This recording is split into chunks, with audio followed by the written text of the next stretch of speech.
Welcome back to another podcast here with myself, Rich Martin, and today we've got a great conversation with Anthony Delaney. Anthony runs Ivy Church in Manchester and is involved in a whole load of projects and movements around Europe in helping to reach people, and it's a fascinating conversation.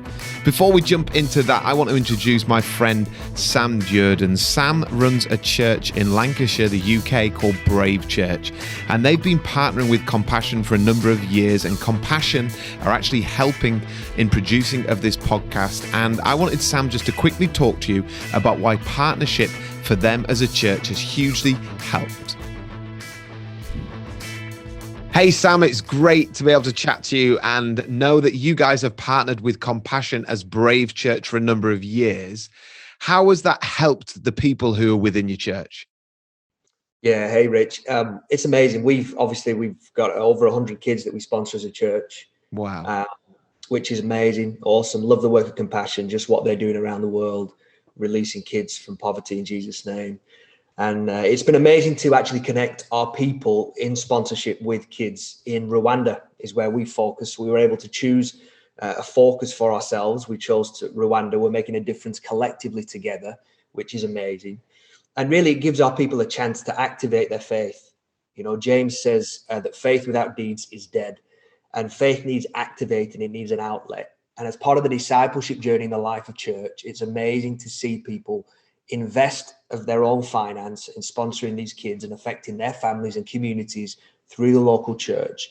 And really, it's empowering and engaging them in their faith. They have an outlet for it, which is awesome to see as you watch people journey in through that as they sponsor kids themselves and how they're now being a life lift for somebody else and seeing the benefit of it. You know, the Bible says it's more blessed to give than receive. And that's part of what is taking place as people give, is that they're realizing they are part of the solution now in helping others around the world in the area of poverty, which is awesome. Amazing. And you've managed to go out there with your wife as well to see the project. How was that? Yeah, we've been there 3 times now. Loved it on the ground, just seeing the impact, not just in the life of these children, but in communities, in their families and communities. And it all takes place through the local church, which is amazing. So local churches based in these communities, rural communities that are experiencing all kinds of issues relating to poverty, and seeing how they really educate, the healthcare, all the wraparound care and support for the families was really impacting for us, and was one of the reasons why we decided we wanted to, as a church, together partner. Great. And I love that partnership you've got. You're running an amazing church as well, Sam. Thanks for just jumping on with me here. Oh, thanks, Rich. Good to see you, mate. It's so good to be able to hear how Brave Church have made their partnership with Compassion so successful that their people have felt so connected to helping people on the other side of the world. And I can't recommend getting in touch with Compassion enough. They have been a huge benefit and help to churches that I know of all around Europe. And maybe you're listening and you're a pastor or you're a youth pastor or you're someone in a church that's helping out and you'd love to know about maybe how could you get involved with Compassion. Can I encourage you to send a text to the number 88802 and just send the word coffee, and one of the Compassion team is going to reach out to you and either have a virtual coffee or have a real coffee. They've got great teams of people who can just gently and guide you through what could partnership and how can partnership work for the setting that you're in. So please do reach out. The number is 88802 and the word is coffee. So it's a total privilege to be able to have Anthony Delaney. So let's jump straight into this conversation. I hope you enjoy it as much as I did. Hey, so I'm here with Anthony Delaney, who I've only just got to know, but I know some of his team, and they've been so kind to me over these last few months. I managed to get to the launch conference that Anthony did online, and Anthony runs the Ivy network of churches. He's an author of several books, and there's a whole load of stuff on TBN, UK, and Europe. And so thank you so much for being with us, Anthony. Oh, it's great to be here. Thanks very much for the invitation. And he's just rushed straight in from another prior meeting, a big meeting that he had. And so we're glad that you could make it here, Anthony. And so could you just give the listeners a little bit of a heads up of your journey of how you've got to kind of building church in Europe and where that now sees you? Yeah, well, I'm from Manchester originally, which is where Ivy is. I was a police officer here in the city for 10 years. I came straight out of high school into the police cadets, did 2 years of that, lots of outdoor pursuitsy kind of things. Then went in to work in the inner city of Manchester as a police officer, did various times like plainclothes, community police officer, bit of kind of plainclothesy drug squad things, riot squad for a while. And during that time, met Zoe, who's now my wife. She was a Christian. I wasn't. I thought I was because I thought I was a good person. Right. And therefore that's, and living in a Christian country. She gave me a Bible. I started to read it. Cut a long story short, off the back of that, met Jesus through reading the Bible and sort of decided to, I've got to live full on for him. Stayed in the police for a number of years and tried to transition into being a Christian police officer. As a result of that, the only thing that was really available in terms of more ministry was evangelism, which I was into already, and telling people about Jesus in schools, high schools, early days of the Message. I was involved with the Message charity, right, doing stuff with that. But I was going to an Anglican church, so I ended up applying for Anglican ministry. After a long period of time, eventually got accepted for that. So I went to theological college for 3 years, then was involved in various Anglican ministries down in the south of England. I was a curate in Devon, associate minister of a large Anglican church for a few years in Kent. Then for 8 years was leading a Church of England church as the rector of a church in Surrey. Wow. And but during that time, just started to get more and more of the bug for church planting and for starting new things and meeting in different ways. I mean, I had an 11th century building with Sir Walter Raleigh's head under the organ, and a roll choir and all of this. And it was like, this is great, but what else can we do to actually reach more people? So we kept that going and started to meet out, met in a school, that outgrew the school, met in a village hall. And that's where we started to run into trouble because I wasn't supposed to go out of my parish in that system as it was, but started to plant out in different ways. We were going to go and meet in the Leatherhead Theatre, which was a big place, but didn't get permission to do so. And I just felt really frustrated. So off the back of that, left, although I'm still ordained and qualified as an Anglican minister, 12 years ago now, came back to Manchester to take on what was then called Ivy Cottage Church. Grew this one, planted out from it in various ways, moved around the city, met in with so many places we've met in the city, tried stuff, moved around, and then eventually we were in a number of different settings, hiring places, small, medium, and larger, and then COVID, and now we're a church online like everybody else with occasional meetings. we could do a whole 3 hours just on COVID. But let me track back to some of that story. I mean, incredible that you met Jesus in the police, and what a great start. What about when you did start with Ivy and that journey? Let's not talk COVID just yet. I'm sure we'll get into it in a minute. But what was in your heart then? I think from what I can remember, the days when I used to see you coming over to some of the conferences that were based in the church I was in Bradford, you were doing a kind of attractional, what would be known as the attractional style church model. Is that what you started with? Yeah, well, I think when I first came to Ivy, cut long story short, I had a dream. I wasn't sure we were meant to be coming back to Manchester. My wife really didn't feel that this was where we're meant to be coming back to. We had lots of kind of arguments, no point in calling it anything other, about moving back up here. And she was like, I don't think we should. I don't think it's God. And then I came up for like an interview and prayed with the people here and the elders. And then that night I had a dream and and an angel appeared to me in a dream and said, wow, this is it. This is the next place. Get ready for the next stage of the great adventure. And sort of woke up in this hotel in Manchester, like having had this angelic visitation, which I think only because God, if he's going to do something, and if you're foolish like what's he called, the guy who had the donkey, maybe you need an angel every now and then to get an angel to turn up to kind of, even the donkey knows what you're meant to be doing, but Balaam didn't, and maybe that was why. And then.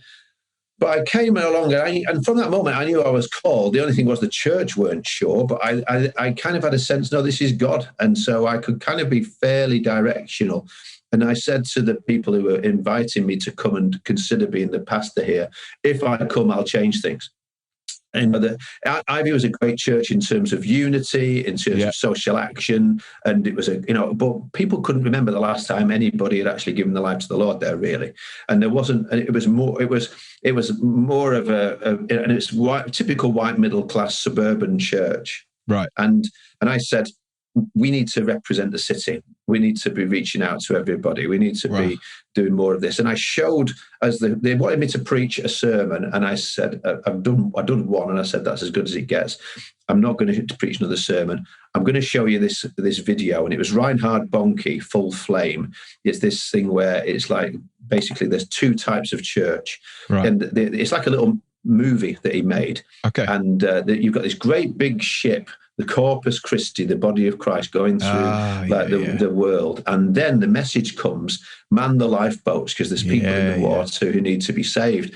And then it's like, well, are we going to stay in our cruise ship, or are we going to man the lifeboats? And I said to Ivy people, I said, if you vote for me to come here as the senior pastor, we will always be about manning the lifeboats. If it comes to a choice of are we a cruise ship or a lifeboat, every single time we will launch another lifeboat. So if you don't want that, if you're not up for that, vote no, because I'll hold you to it if you say yes. And I got 98% of the vote, which then, as far as I'm concerned, gave me license for when we got too full in the building to move everybody. We met in Gorton Monastery, first of all. Then we moved from there, met in the Trafford Centre in the cinemas there. Then we moved to another city, to Salford. And people came, I think more out of curiosity, wondering where we're going next sometimes than anything else. But we met in Salford, in Media City, in the cinemas there. And they all had something wrong with them and something right with them. But then eventually we moved back to Didsbury. But by that time, we'd grown so big that we couldn't meet back in the old building. So then we met in Cine World. And initially it was way too big for us, 600-seat auditorium. Right. By the time we'd finished in there, after a few years, 4 or 5 years we were in there, we were hiring that plus another 3 screens, sometimes 4 screens for all the kids and families that were coming up. And we were looking to how can we get even more, do even more in here. At the same time, we started to plant out in other places too, and in different ways. And then Cineworld wanted 3 times as much money for the same gig because they could see that it was going so well. We said we're not prepared to give that. So from that, Emma, who you've met, my daughter, with her husband Ben, went and planted one in a cinema that's not an Ivy church. We then looked at all the other places that we'd begun to plant in and moved back into them. So instead of going, how can we find a big place that we can build? We ended up spilling over into all these other places that we were smaller in and becoming a network of churches. And then since then, subsequently, some of them have come, some of them have gone, people have moved around. We've also just recently bought Cheadlehume. Well, it's not recent, it's been 2 years, but it's taken a long time. Cheadlehume Cricket and Lacrosse Club, we've bought this huge plot of land we've got off the council, and we own that now. And we're going to carry on doing stuff with the sports teams. But we can do our nativity Christmas stuff on the fields that we own. Amazing. That people can come, and they're going to go to a tent over here. There's Mary and Joseph, and a tent over there. There's the wise men, and a tent over there. There's the shepherds, and all of this. And we've renovated the clubhouse that was just this mess of a place. Done all of that up. We've together with others, but Ivy's been the major financial partner in building a new pavilion, sports changing rooms, all this kind of stuff for the community. And so we've really tried to keep on turning outwards. So attractional. We've done that, and we still want to be doing stuff that is like a city set on a hill that cannot be hidden. Do it really well, but at the same time, we not want to be only that, because the danger of that is, as Alan Hirsch says, what you get them with, you got to keep them with. And if we just put on a really good show, then somebody else could put a better one on next week. Right. And we've not necessarily brought them to Jesus anyway. And so going from, whatever 500-600 you were in at a cinema, I don't know what the numbers were, but enough that it was nudging towards a major story in the UK of, do you know of this church, to then distributing out and spilling out, that transition of then having multiple churches, you did what a police officer does. You just went through that really quickly, unemotionally, that it just happened. But I'm sure in the middle of it, it was just not that unemotional that you had to, what did you have to wrestle out to work out hold up? Because from what I can tell me if it's wrong, Anthony, you've gone from this attractional model to this multi-site, smaller gathering that you're comfortable with, that you still have the ability to do your cricket field nativity that everyone would come to type stuff. But what was in that process of, that's a huge thing to break that up and to go multiple places when people might have come and thought, I love that there's 600 people in this room, and now you're asking me to go to, I don't know, 100 people in a school hall. I don't know where they are, but do you know what I mean? That's a huge shift. No, we definitely lost some. We definitely lost some through that. And I actually said to people, please don't go nowhere. If you're going to go to another church, if you're going to do that. Find another church and go to another place, because the last thing I want, I said, this isn't, in some ways, there's things I think that God, it's only, what is it? Kierkegaard said, life has to be lived forwards, but can only be understood backwards.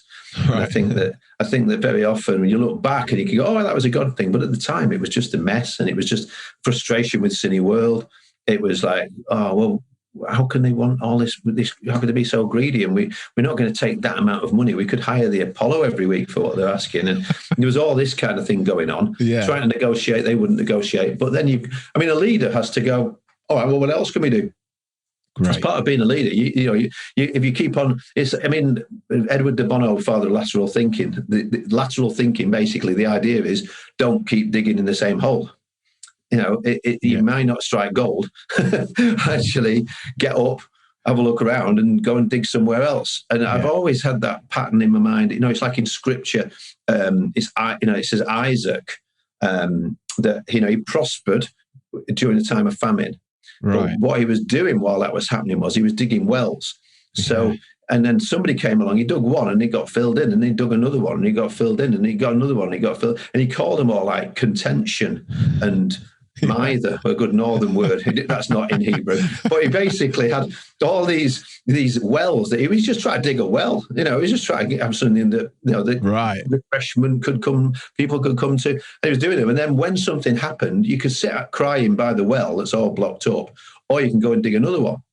And then in the end, it finishes, and he says, now I think it's called Rehoboth, the final one, but he says, now I've got room. It's like God's given us room.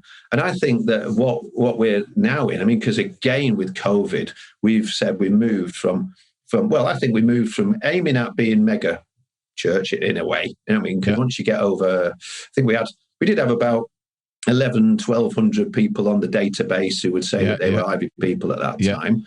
And the fact is, now we tried it. At one point, it went crazy. We had way more people in the database than actually were coming.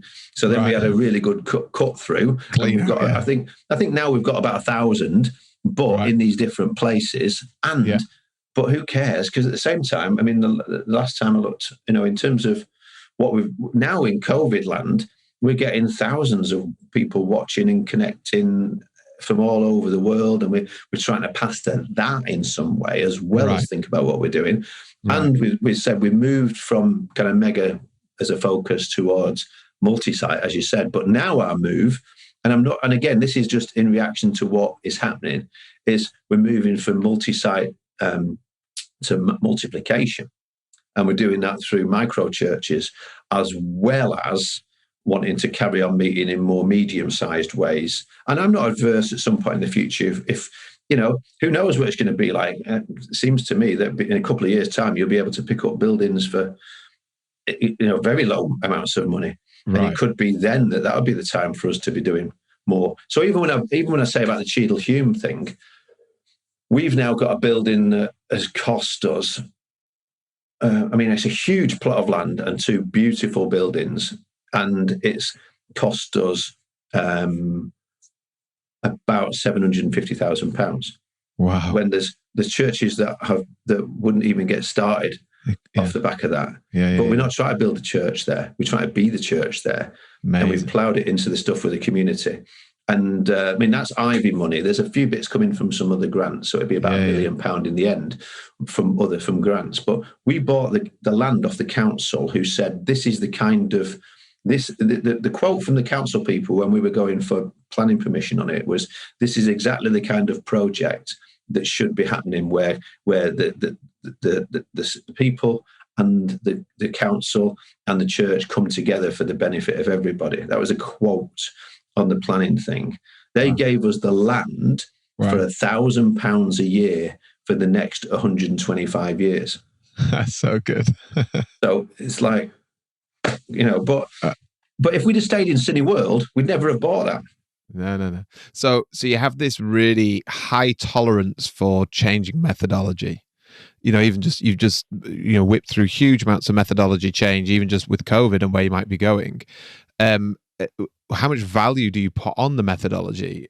Where do you sit with that in terms of how you build as a leader? Because let me tell you, while I'm driving at the question is, people tend to categorize themselves when it comes to churches. They're a Bethel type church, they're a Hillsong type church, they're a New Expressions or Fresh Expressions, Church of England, HTB, church plant style. Everyone tends to summarize themselves in a type of method, be it a new or an old one. It seems like you're happy just to, brilliantly do whatever's needed in the community or whoever the people are there. Is that what the Ivy network of churches looks like? Yeah, I think don't focus on you, focus on them. Because again, it's like, what does it take to reach the people you try to reach? I always, in my head, try and picture me when I was 21, thinking I was okay, earning plenty of money, in a great job that I love with mates, etc. Got brought along to an event that Zoe took me to, heard the gospel. People were happy and smiley, and they told me what to do, and in terms of what would be expected of me. It just seemed like a pretty fun place, and I was thinking, this can't be church. But there was enough from that to get me interested, and then something to get me a next step. And I've often said since then, it's not our job to change people's minds about God. That's the Holy Spirit's job. But it is our job to change people's minds about church. And a lot of the time, people just think it's boring. People think it's not relevant to them. And I just read a very good blog the other day about, again, working class people, and that so much of what we put on for churches, even in terms of some of the things that you just named there, lots of them are aimed at middle class people. And I'm not saying we are not, but we tried not to be in everything that we're doing, and so we partner well with a message to be able to do some things that people who've been out of prison or have got life controlling issues. We've done lots of recovery ministry. We do, and all of those kind of things keep you in touch with real people who've actually got real problems. Who isn't just, I can't get a nanny. It's like we've got people with that are, who've struggled with all kinds of stuff, and that I think keeps you rooted on who we're trying to reach, and have a go, and have a mentality that there's no failure. You can give something a go for 6 months and then have a look and say, well, are we reaching anybody? Is it actually helping anybody? Is it just a lot of hard work for nothing? I mean, the very first church plant that we started here was when I'd been here about a year from Ivy. And it was we called it Ivy Tameside. We met in a hotel. It was, the only reason was my mum didn't go to church, and she was from Tameside, and I'm from Tameside, part of Manchester. So I thought, well, if we meet something there, maybe my mum will come, and maybe my brother will come because he don't come to church. So there's two I could be going for. Turns out they never came. Right. But for 6 months, we had a go, and we had some people become Christians, and we learned some stuff. And some people who'd never got to lead anything before, suddenly you've opened up something for them, so that they're not just sitting and watching some people do. And that, to me, is so much about what this has been, this journey has been give places for people to have a go and grow and learn and try and mess it up and do it again differently the next time. So it's good for the people you try to reach. It's good for the people that aren't just sitting and watching anymore. Because like you're saying, there's no, there's no bench. There's just a field. You know, get on and get involved. So I mean, it's so brilliant in terms of how you unpack that. When you've got all your leaders together, I say of all your churches, how many is that, by the way? Not the leaders, the churches that you've got in the Ivy network now. Well, we did have 5 sites, and now we're looking and we're discussing with our what we call site leaders what their job looks like. Because now we've got no sites really. We've got one place that we use for at the moment as our online service, and we try to do that really, really well. And because off the back of this year, we've had 4 alpha courses where everybody's become Christians of them, including one couple we were watching from Brighton, who a young couple who watched it together, got filled with the Holy Spirit in their flat in Brighton, having done an Ivy, online alpha course. Then I went down to Brighton and did their wedding for them near Brighton. Right. And now they're connected into Archie Coates' church, which is a church down in. Now they started going along there, but they wanted to get married as a result of doing the alpha course. It was one of those things God spoke to them. And it's like, that's a bigger church thinking. So in terms of how many churches we've got our site leaders now looking at what we're doing around different sites. What's church? I mean, that's the big question. What is church? And so at the moment we've got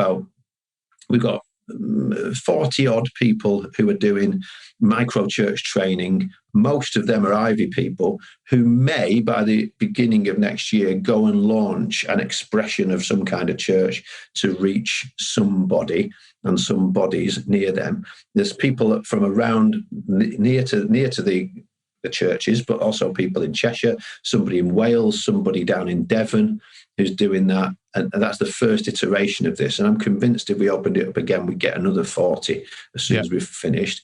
Being taught by a German in France to help us to be able to do that, who's planted a bunch of churches. And then we've got... We've connected through Launch into Josh Howard, who's one of the speakers there, does a thing called Ignite, and he's helping a whole bunch of other churches in the nation and the nations to do micro church, to do multiplication church. See, micro church, I think we talk about micro church. It sounds like it's small. I think I'd rather call it fast multiplying church, because that's the idea. It's easier to multiply with small, 2 plus 2. Sorry, 2 times 2. I can do that one. You know what I mean? It's like you can get fast multiplication like that. Whereas the bigger you are, I mean, the language is that basically you can have rabbits, tigers, and elephants. And, we were aiming towards an elephant. I'm not sure whether we ever got there, but it was a pretty good size thing we were doing. From that, we planted out some tigers, which are kind of medium size. Right. And big enough to fight and do some stuff with. Yeah. And then a lot of this move has forced us to think more and more rabbits.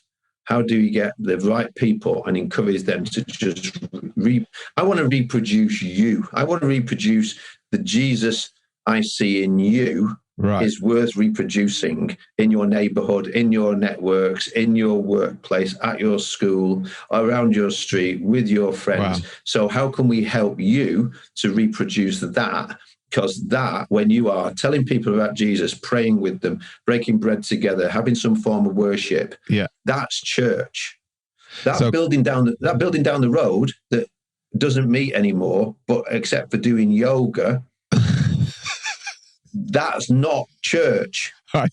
It might say church on the sign. It might have a steeple. That's not church anymore. That's yoga building. Yeah. You doing all that, we want to get behind that. And ultimately, I think we're living in days where some of those people who are doing that will end up buying the yoga building in the future. Yeah. The priesthood of all believers. Absolutely. And so taking that analogy, then you're not saying we'll never do elephant again. You're just saying that season we had a good crack at it, but at the moment we're not going to go to it. We're not going to go to tiger because they're not letting any tigers run around in buildings at the moment, and all buildings have been shut. But rabbits, we can go for it. I've probably got lots of questions that are unanswerable, like everyone would. Because sorry, what I was in on the launch conference, and I can't remember who mentioned it, but they mentioned, someone, I think it was an American speaker, said, we've decided we're going to do mega, we're going to do multi, and we're going to do micro. We're all 3 M's. It sounds fantastic. I prefer this animal analogy that you've just given, which sums it up. So, but let's say you go rabbit church, okay, and you've got 5 people that meet in a house, right? Instantly, you got another 10 people that meet at a gym, they all work out, and then afterwards they do Bible study and some worship and break bread, whatever it might be. I could imagine that people could go wherever they want with micro, is I'm guessing. How do you then go through like church governance, finance, just all the practicals? How does all that work itself out? Do you suddenly have 45 budgets because there's 45 micro sites everywhere? Do you suddenly what does this actually outwork itself like? There's a guy called Ralph Moore, who I'd encourage anybody who's thinking about micro church stuff to look into. He's in Hawaii, which is nice. Before that, he was in California. But he is, when the Exponential were looking for anybody in North America who'd actually moved to what they call level 5, which is multiplying movements. They've moved away from, they weren't in subtraction. I mean, people need to understand some churches are in subtraction. They're just losing people. And the message from them is, please don't leave. Addition thinking, which again, you can get really big in addition thinking, but the message is, please come. It's attractional. It's like and actually it can also be, please come because we're better than the other churches down the road. Right. If we're being honest about it, yeah. That's it. But multiplication, Neil Cole says, things that you do for multiplication aren't the same as what you do for addition. And if anything, you've got to realize that sometimes you might end up getting less addition because you're moving into multiplication. Multiplication is slower at the beginning, but better in the end. That's how you get into an exponential growth curve. Whereas with addition, you're always just adding. Whereas with multiplication, you can get more and more and more. Now, I don't know we have those stories that we used to do. I mean, my heart is evangelist, first and foremost, always about that. And I love the story of the guy whose name I can never remember, who is the person who brought Billy Graham to the Lord he drove the bus. Or whatever that got Billy Graham to become a Christian. So I don't know if one of our rabbits leads somebody to the Lord who in the future becomes Stephen Furtick, number 4 of England, and all of that kind of thing. And if that works, and if it leads more people to Jesus, great. But in the end of the day, even the biggest church here in Manchester, which I love the guys, there's a Glenn's church, there's Audacious Church down the road, there's Pastor Camaloffy, they're 2 of my best friends. They're both leading these great big churches. Pastor Camaloffy's got more plants. Glenn's moving towards plants. But even if there was no COVID, even if we could all gather in buildings, we've got 2.7 million people living in Greater Manchester. We haven't got a building for 2.7 million people. Right. We're not going to be able to build one. All we're going to build is something that you can get a couple of thousand in, whereby a few thousand, where we feel great. Look at us. We've got a crowd. But all those people driving past are going to the Trafford Centre to worship consumerism, or go into the football to worship the gods of sport and all of that kind of thing. I'm not saying it doesn't matter. What I'm saying is, New Testament wise, I don't read anybody actually saying, let's build a great big building. That isn't say you can't do it. The question is it the best way to reach the most people? And not just reach most people, get more people involved in fulfilling the Great Commission. Right. Because out of Jesus called 11 up to a mountain. Some of them doubted. So not even they were the A team. And he said, you're going to go and make disciples of all people. How many of them were brilliant preachers? I don't know. How many of them could play a cracking lead guitar? Probably not many of them. How many of them were super cool? Not many of them. And that's the problem. We end up, out of them, we might pick one. Yeah. And we'd say, you have got a tattoo. You're cool. Yeah. You've got a great testimony. I ain't got any tattoos. I know you're looking at me on here. I ain't got any tattoos. So. No, I'm not against it. I'm just saying what we've done is we've narrowed down the who can go, because we're focused on who can come. Right. Whereas everybody can go. In fact, the person the person with the most demons Jesus casts out goes and he says, 10 cities. I want you to go and tell those 10 cities about what's happened to you. Right. Mary Magdalene, her qualification, it seems, Jesus drove 7 demons out of her. It's like, well, we put that as being like the thing that would disqualify her from ministry. But what if it's the thing that actually she's an apostle? She's sent. Yeah. She's the first one with the resurrection message, chosen by Jesus. Was it just accidental that it was heard? I don't think so. Yeah. The person who will be the least likely to be picked is the first one to be sent. Yeah. And I think we've got so much wrong with this in terms of our church thinking. And the person who most mentored me and the biggest impact in my life, Tony Price, was an incredible personal evangelist. He's led more people to the Lord in one-on-one conversations than anybody I've ever met. Would I have him preach this Sunday morning? No, because he's not that great a preacher in front of other people. Right. But heaven's going to be so much fuller. Yeah. Because somebody came along to him and led him to the Lord in a builder's yard. And then he just got it and has to give it away to other people. Yeah.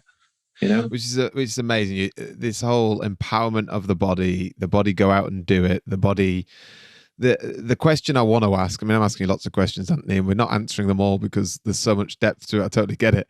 And I'm not, I love your heart. I'm totally, I love being part of the team that you pulled together and listening and sitting for those 2 days at the launch conference online, which was excellent. And the thing about small, okay, so I've done small since I was a kid. I've been involved in big in the UK. It's not big compared to America or Asia standards at all, but it was big in the UK. The hearts are great on it, but I've got pros and cons on both. And I'm, in terms of methodology wise, but there is a con of small, and whether you say it's a con or not, I'd love to hear about it. But often small, the intensity of small is the thing that is difficult to overcome. So you've got 15 people and you bring a neighbor to it. It's the most awkward. It can be the most awkward setting to come into. It's like, the intensive, oh, how are you doing? Where were you last week? Everyone's getting checked up on. That small, intense group, which is great if you're a believer because you're accountable, all the things kick in. But if you're someone who's new or fresh, that can be a huge hurdle, or have I got the wrong end of the stick? Well, I just wonder when I first found out about the Lord and was interested in Jesus, I wanted to find out about Jesus. So I actually did go along to a house group where people got the Bible open and I read some stories, and some of them I was like, oh, I know this one. I remember I saw this on a film once. This is about, I didn't know this was in the Bible. And I was interested in that, and they were friendly and they were happy and all that kind of stuff. Now, they weren't like week 3 asking me about whether I was looking at porn. It was like kind of, it was friendly, happy people who were also wanting to find out about Jesus. And I think that we were on a journey together. That what they did hold me accountable for effectively was like, are you, it was more of a kind of how we can help you. I love the Bethel thing actually about that. Account for your ability. It's like they believed in me that we can pray for you while you're a police officer. What you're doing really matters. And it felt like the supportive, inclusive community, whereas I could go into the church that I was in and walk in and walk out and nobody had ever really talked to me there. I'm not saying it's either or. I think there's both. Because I love the big, I love that and etc. But I'm not sure sometimes how all the non-Christians get on with it. Right. Because without somebody to explain it to them, because it's like, we think they love it. I'm not sure if you ask them all whether or not they do. And because if they did, it'd keep on growing and growing and growing and not stop. Whereas many of those things do have a cap on eventually of how many people will come. Whereas I think with this, small isn't beautiful, but reproducing is. And reproducing is like, it's less about you come to my house. It's more about I come into your life and connect with you. Love that. And sort of we get to do some life together. And then, I love there's a movement, Steve Addison's written about it, and some friends of ours are very much involved with it, called No Place Left. And they basically say what we've got to do is teach for obedience, not just for knowledge. Because so much of what we've done is like teaching people to know more about the Bible and all that kind of stuff. But the question is, what did you do with what you just read? Or what did you do with what you just heard? And actually, who are you going to tell? How are you? If this is good news, who can you share it with? Right. And then helping people to be able to do that. How can you share your faith? How many times do we actually in church even show any. We might tell people you should share your faith. Do we train them in how to actually do that? Because otherwise, people do it, have a go, try it. Somebody asks them what they think is the hardest question in the world, which actually is not really. And then they feel like, well, I'm rubbish at this. So then they decide I'll never tell anybody else again. And I think we've got a whole bunch of people who start out fired up. So why don't we keep them fired up? We just asked them at the start, give your life to Jesus. Okay. That's basically what it was. So we wrote in the Bible, Mark 8:34 for me, and she'd underlined it. Like, there's only one verse in the Bible, basically, he needed to know. Oh, what's that one? I'll look it up. Jesus said, if anyone will come after me, he must deny himself and take up his cross and follow me. It's not one of your friendly verses. No, it's not. It's your full-on give your life to Jesus. I said yes to that. Yeah, so if we genuinely encouraging people to give their lives to Jesus, then why wouldn't we say, right, well, now you're giving life to Jesus, here's some things you do. You go to the gym. You say, I'll just sign up and I'll just do whatever I want, thanks. They're going to say, well, you could do. Okay. But you know what would be better? If you've got a trainer, if you've got somebody here who will show you some exercises, these things, if you just do these things over time, you're going to become a better version of you health-wise, etc. And that's going to have knock-on effects. Now, you're not going to have people, if people then say, no, I don't want that, I'd just rather come and do my bench press, all right, that's fine. You can still do that. But I think what we've done as churches is kind of gone, it's like to give the invitation for people to be trainers, which is more like how you get disciples versus come and watch somebody on YouTube, which is the other version that we've now got, and have got yourself at home. People are, and I think there's a lot of people who, 2 Timothy 2 verse 2, it's one you can easily remember because of all the twos. The things that you've heard from me that have been entrusted to me, I pass them on to you. Now you go and pass them on to others who'll be qualified to teach others. And there's this idea in the church of like this rolling thing. You don't, and I love what Andy Stanley says. He says, it's not my job to fill your cup, just to empty mine. Great.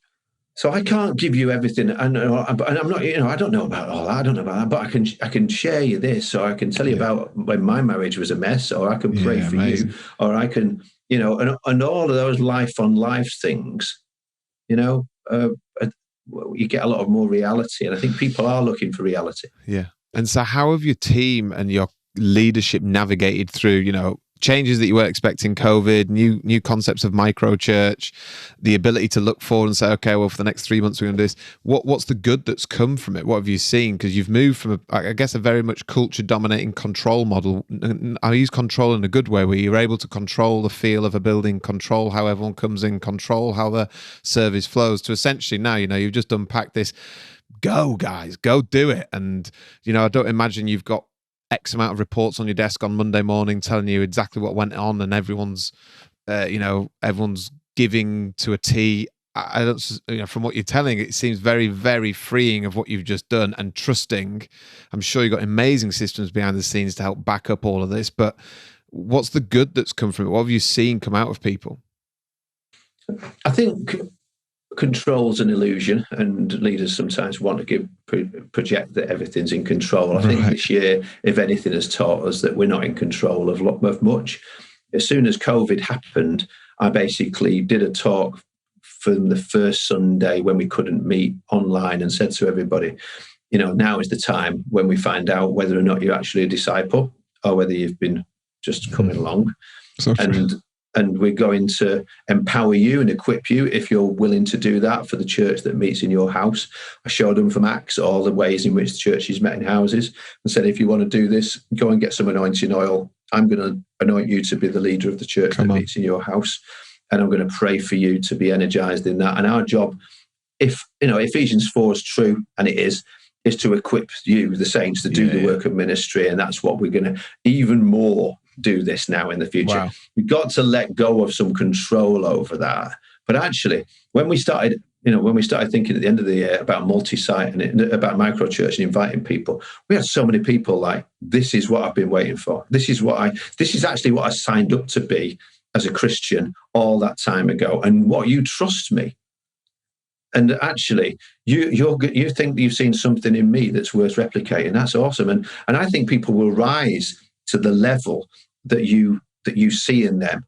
And so I'm not going to pretend it's all been easy over the years. We've had some awful stuff happen with regard to leadership transitions, and when you're changing stuff, some people are always going to say you made the wrong choice, right, in the wrong way. You've got the wrong people, you've done it wrong, and all that kind of stuff. And in the end, yeah, probably have.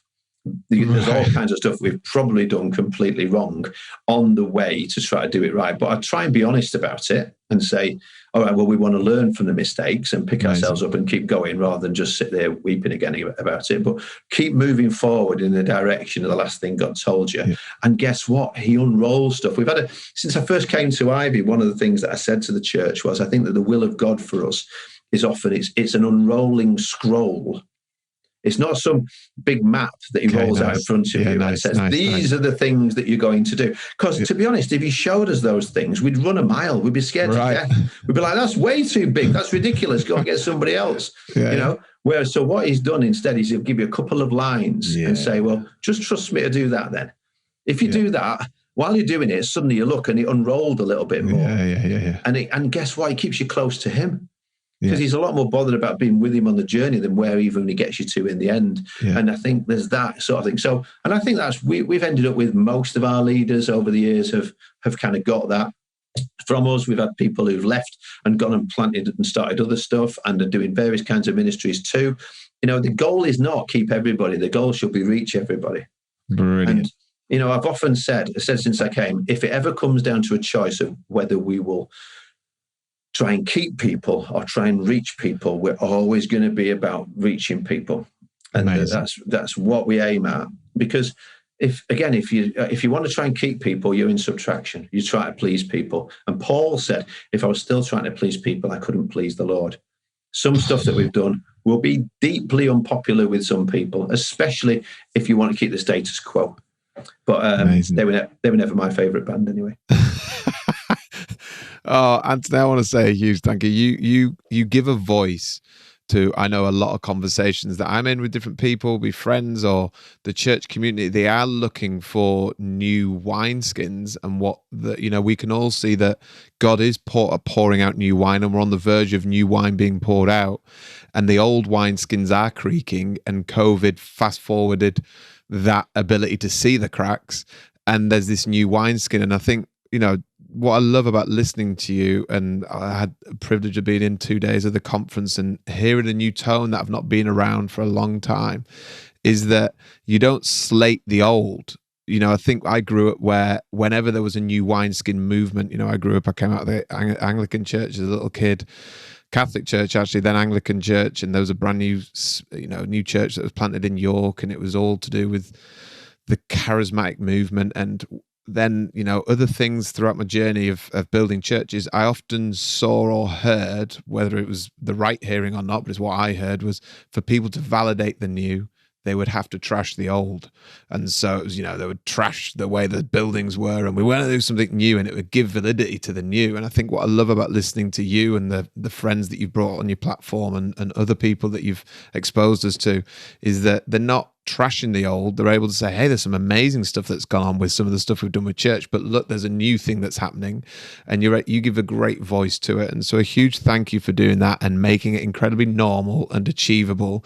And if people are listening, which I hope they are, by the way, but if they are, how do they get more of this from you? How do they lean into your world more? How do they go about, micro church might spark some stuff on them. Where do they go? Well, I think, it's really, kind of you to say all of that, mate. I really appreciate it. And, just to keep on stumbling forwards, as I say, and trying. We're part of a thing called New Thing. Funnily enough, you mentioned about God doing a new thing, which Dave Ferguson started in the States, in Chicago, which has become hundreds of churches. I know what you've said is this podcast is really aiming at helping leaders in the European church. New Thing is an international cohort, started from America, but they say they know we've not got all the answers. And I know as a European leader, all of our answers are not going to come, well, certainly not going to come from inside Europe. They're not going to come all from North America. Right. Some of them might come from South America as well. Also they're going to come from our brothers and sisters in the persecuted church. They're going to be coming from people in Asia and various African nations who've got so much to teach us, and Turkey, and there's people we're connecting with, Iran, the church in Iran, and all. And it's like, well, I want to learn from them about how to build resilient, reproducing churches, because you're doing it. So that's really it. So we're part of this thing called New Thing. We do the launch conference. We're connected in with various other partners who will help us to be able to train me. And I basically just love to pass on the things that I learn. So I'm going to track back before I'm done for one question, because you asked about the governance stuff and how does that work? And it's a little bit like, well, how, if you're just releasing everybody, how do you kind of keep anybody to keep going what you've got going? And it's just one thing that I've learned of this microchurch thing is that ultimately it's relationship, and people will stay with you if you love them and if they love you and if they feel part of something, and that they keep on, you're building something that, whereas if you try and impose that, in the end, you'll lose people anyway. But one thing that we're saying with our micro churches is, look, if at the end of this thing, you feel God's calling you to go and reach a particular set of people in a particular place in a particular way, and we've just facilitated something for you to get some crystallization of what that looks like. If you feel actually that's something you need to do and it's not an Ivy thing, they'll just go and do it and we'll bless you, and that's fine. We love it. If it is an Ivy thing, then stick with us, get involved, stay involved with what we're doing on Sundays, tithe, give, become partner, actually make sure you're giving to this church, not just taking from it, and be a member of this church. That's how we're going to know it's an Ivy thing, is because we've got that partnership in place. And if not, if you don't want to, if you're like, well, I'd rather just go and do my own thing and all that, and if you've given me, and it's like, well, that's fine, because kids grow up and move away. That's all right as well. But I think in doing so, it's surprising that actually the first week we said that, we had somebody who wasn't an Ivy person contact us and say, who's one of these people under training, I'd like to become a member and I'd like to start giving. Oh, so good. And it's like, just tell us wasn't he a billionaire as well? Give us an ending that that would have been an amazing ending, Andy. I'm sorry. That would have been the Hollywood ending to every podcast that I've been wanting. I'd have introed this podcast and wait till the end until you hear about the billionaire that Anthony. When Bill Gates gave his life to the Lord on Anthony's microchurch training. That's great. Well, massive blessing, Anthony, and huge thank you for being with us. There you've got it, an amazing conversation packed full of wisdom and insight. I really enjoyed chatting to Anthony. I love his heart. I love his passion. I've been able to meet some of his team and get to know them a little bit, and they're just the sweetest people who are wanting to do some great work. So big thank you, Anthony, for being on. I'm really grateful that you're listening to this. If you want to know a bit more, you can go to the website, richmartin.co.uk. Also, don't forget our great partners, Compassion. If you want to reach out to them, you can just send a text to 88802 and the word coffee, and one of their team will jump in. Look, I've got more stuff for you. The website's packed with some of the things that can help you out, including a newsletter that I'm starting. And this newsletter is going to be a church trends email that drops into your account once a month. And I'm going to be giving all sorts of insights and useful resources for church builders across Europe that might help you, such as how do you get hold of £10,000 worth of, or actually $10,000 worth of Google advertising? Or what about the guy in the US who's just collated information for churches and the sizes that they are? Where do you find all of that? I just want to be able to dump it all in one brilliant email to you once a month that will resource you. So if you want in on that, just simply go to my website and sign on into that newsletter. All the information's there. Hey, have a great rest of your week. Big love, signing off from Rich Martin.